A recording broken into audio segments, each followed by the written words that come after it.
Vanessa e hoje eu estou aqui com o professor Gustavo, né, na Floresta da Tijuca, nesse ambiente maravilhoso, porque a gente vai falar hoje de paisagem.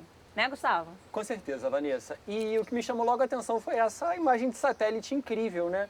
Onde a gente tem aqui, ó, esse conjunto de relevo que é o maciço da Tijuca, né? Então a gente nota que ele é uma parte verde no meio de toda uma parte urbanizada. Então ele vai dividir, né, o maciço da Tijuca, a cidade nas zonas como a gente conhece. A norte, a Tijuca, né, a zona norte, a gente vai ter Madureira, Engenho de Dentro. A sul do maciço da Tijuca nós temos a zona sul, Leblon, Ipanema, Copacabana, companhia. A oeste nós temos a zona oeste, né, que vai ter Bangu, Campo Grande, a Barra da Tijuca, por exemplo. E a leste, aqui seria o centro da cidade do Rio de Janeiro. Notem que esse maciço ele se divide em algumas partes. Nós estamos aqui, no setor Floresta da Tijuca.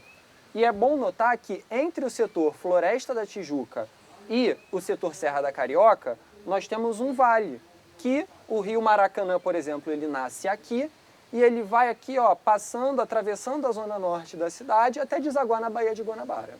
E o legal nisso tudo é que para a gente pensar a paisagem não é só aquilo que a gente vê, né? Aquilo que a gente está sentindo também nesse ambiente. Então, o cheiro, né? A sensação, o microclima, né? Isso tudo faz parte, são elementos que traz para a gente, né, informações sobre essa paisagem que a gente vai visitar. Bora?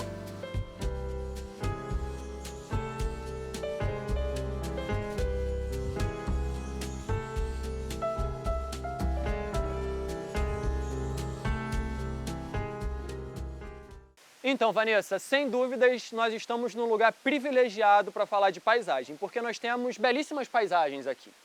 Agora, é sempre bom a gente lembrar que a paisagem nada mais é do que todos os elementos do espaço geográfico que estão presentes e que nós podemos perceber com os nossos sentidos. Então, né, como eu falei, tem a nossa belíssima vista, nós temos uma cascata atrás de nós, mas também a gente pode ter os sons, como o som da cascata, e a gente sente até na pele, né? A gente está aqui diante de um microclima, né? Então é diferente do restante da cidade, essa floresta faz tudo ser mais fresco, isso tudo compõe a paisagem. Mas é sempre bom lembrar que não precisa ser bonito assim para ser considerado paisagem. Tudo aquilo que está no espaço e a gente vê, sendo bonito ou não, é a paisagem sim. E agora nós vamos até um pouquinho mais perto sentir melhor isso. Vamos lá?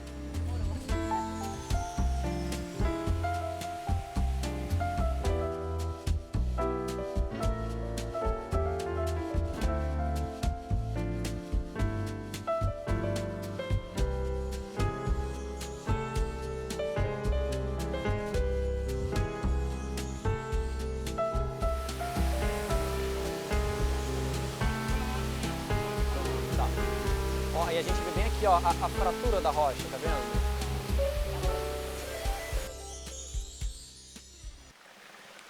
Olha que interessante, Gustavo. Esse painel aqui, todo em azulejo, pintado, é uma outra representação espacial. A gente está acostumado, né, com mapas, com imagens de satélite, igual a gente viu lá embaixo, né? E aqui a gente tem um painel que representa essa estrutura aqui.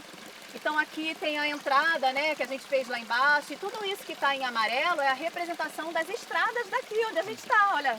Muito interessante, né? Com certeza. E isso me chama muita atenção para uma coisa, que nós estamos no que a gente chama de uma paisagem humanizada, né? A gente pode dividir a paisagem em dois tipos, as naturais e as humanizadas. Nas paisagens naturais, a gente encontra apenas elementos naturais. Nas humanizadas, nós encontramos também elementos introduzidos pelo ser humano. Aí o pessoal pode até estranhar, mas uma floresta, como assim humanizado? Na verdade, isso aqui é uma área de reflorestamento. Então a gente tem a ação humana reflorestando. Isso aqui já foi plantio de café, por exemplo. Então é muito legal falar, eu gosto muito daqui, porque aqui é um esforço, né, de muitos anos, de muitas pessoas empenhadas em construir uma boa relação, uma relação harmoniosa entre o ser humano e a natureza. Então é tudo feito com muito cuidado.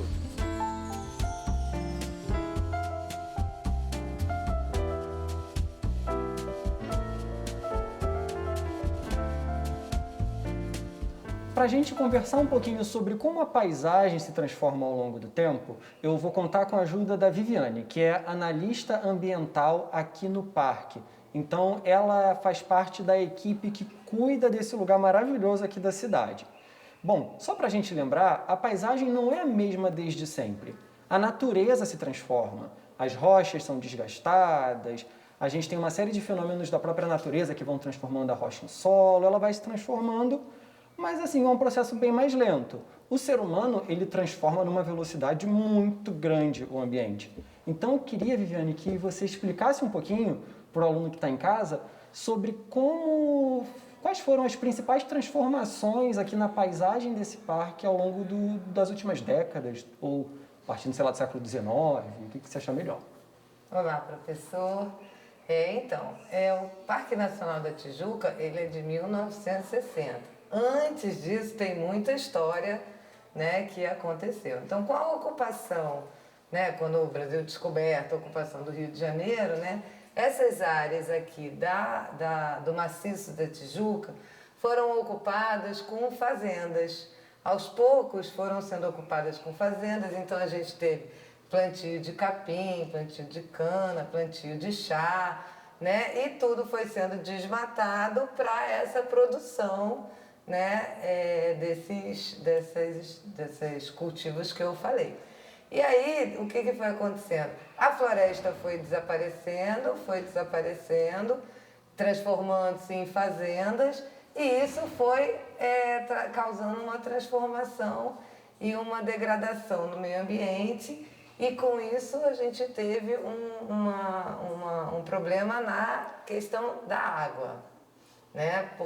Acabou a floresta, a água foi diminuindo, e aí houve a necessidade de se reflorestar. Então o homem veio, tirou a mata, a floresta, e depois ele mesmo, percebendo a necessidade de recompor o ambiente, ele fez um reflorestamento. Aqui a gente tem até uma maquete mais ou menos que mostra, né, como é que era lá atrás, né, e aí depois, com o desmatamento, como é que ficou o nosso ambiente, né, a nossa área do maciço. E aí depois, vendo que isso estava causando um grande impacto, foi reflorestada a área do Parque Nacional da Tijuca. Perceberam? Muito obrigado, Viviane. Perceberam como é incrível, um exemplo incrível de como a paisagem se transforma ao longo do tempo?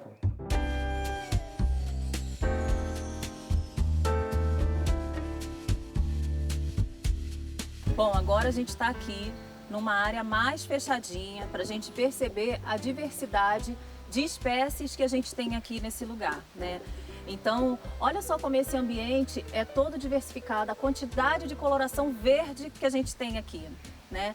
Então, todas essas espécies aqui, elas estão convivendo de uma forma harmoniosa, né, umas com as outras. E aí, eu queria mostrar para vocês a diferença delas, né? A gente tem folhas que são mais soltas, né? Então tem folhas que a gente consegue ver as nervuras, né, em formas paralelas umas com as outras ou longitudinais. Então cada espécie tem uma variedade. Tem algumas que são mais lisas, né, em que quando chove a água acaba escorrendo, e outras que são mais peludas, que a gente chama, né, que tem pelinhos em cima que facilita a absorção da água, né? Então cada espécie ela tem uma qualidade diferente e uma característica diferente, né, de absorção de água e de fotossíntese, né, para esse lugar. Agora tem uma coisa muito interessante que eu quero mostrar para vocês, que a gente chama de serrapilheira, né? Serrapilheira é esse chão coberto aqui que eu vou mostrar para vocês de folhinhas que caem dessas árvores todas, dessas espécies todas aqui, né? Então a serrapilheira é isso aqui, ó, é a matéria orgânica, né, que se deposita aqui no chão e que contribui para os nutrientes desse solo, né? Então a função dela é muito importante para todas essas espécies que estão aqui, porque a partir daqui desse solo é que absorve a água, né, e os nutrientes, e esse material que vai se decompondo ajuda no crescimento de todas essas vegetações que estão aqui. Então, vocês já conhecem essa imagem que está aqui atrás da gente? Pois é, a gente chegou na cereja do nosso bolo, no topo do Cristo Redentor, a estátua do Corcovado. Mas, Vanessa, alguma coisa tá diferente do esperado, não tá? Exatamente, né? Muita coisa. Na verdade, esse nevoeiro todo impede a gente, né, de encontrar com essa paisagem linda que a gente pode ver aqui, né? Mas é em função do microclima também, né? De toda essa vegetação que a gente viu desde lá de baixo até aqui, né? E não vamos desanimar, assim. É daqui que a gente tem a melhor vista, né, da nossa cidade, com todas as nossas formações rochosas e construções. Sim, verdadeiro patrimônio geológico do Rio de Janeiro, né? Então juntou, como você disse, a umidade da floresta, a umidade do mar, mas eu tenho uma ideia. Tem uma maquete incrível lá no centro de visitantes das Paineiras, dessa parte aqui da nossa cidade. O que você acha da gente observar de lá? Acho ótimo. Partiu? Demorou. Bom, agora a gente está aqui no centro de visitantes, né, das Paineiras, e a gente encontrou essa maquete maravilhosa. Lembrando que a maquete, gente, é uma outra forma, né, de representação espacial. Então, desde lá do começo, a gente tem encontrado diferentes formas de se representar a paisagem. A gente viu imagens de satélite, a gente viu aquela imagem de azulejos, né, pintados, que mostrava uma outra forma, né, de representar o espaço. E agora a gente encontrou essa maquete aqui maravilhosa, que também é uma obra de arte, né, Gustavo?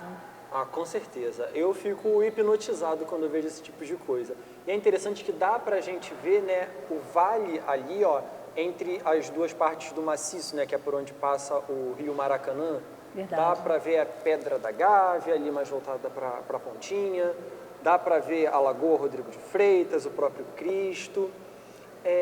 E isso me lembra o seguinte, né, que a gente está aqui no Centro de Visitantes das Paineiras e como o tempo muda, ele também muda a paisagem, né? Então aconteceu de estar tudo enevoado, né, bastante nuvens lá fora, mas eu acho que isso lembra como a paisagem muda o tempo inteiro. E eu aproveito para fechar com uma passagem do Milton Santos. O Milton Santos, né, um dos maiores geógrafos da história do Brasil e até do mundo, ele diz que o espaço ele é o acúmulo desigual de tempos. Ou seja, o espaço ele acumula marcas de vários tempos diferentes. Então a gente pode ver, né, isso na paisagem, isso fica muito notório na paisagem. Então, quando a gente olha às vezes da janela da nossa casa, a gente vê marcas de um passado mais distante, de um passado mais presente, de um passado mais recente, perdão, e até mesmo de coisas que aconteceram há pouquíssimo tempo.